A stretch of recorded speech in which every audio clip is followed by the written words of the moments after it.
viewers, welcome back to my kitchen. Today I'm going to share a no oil, no boil recipe, Panchamridam. It is a sacred, sweet and nutritious mixture used as an offering, Naivedyam, Prasadam during Hindu rituals, festivals and deity abhishekams. It's a 5-ingredient nectar used in Hindu rituals.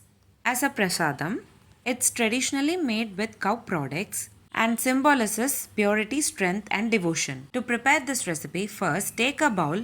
Avoid brass or bronze as they react with curd.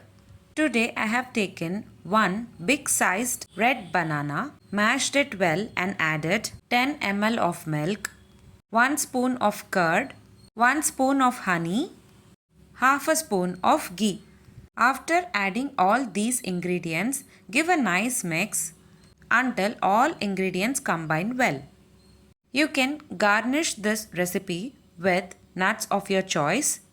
Today I am going to add cashew nut and almonds. I have finely chopped them into small bits. Later I am going to add it into the mixture.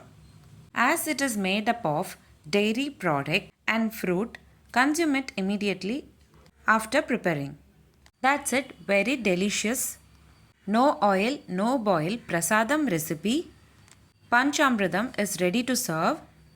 If you like this video, please give a like and share to your friends. Also don't forget to subscribe to my channel to get to know many interesting recipes. I have shared many interesting recipes in this channel. I will provide all the recipe links series wise in the description box below. Please do check on the same. Let me meet you again in my upcoming interesting recipe. Thanks for watching.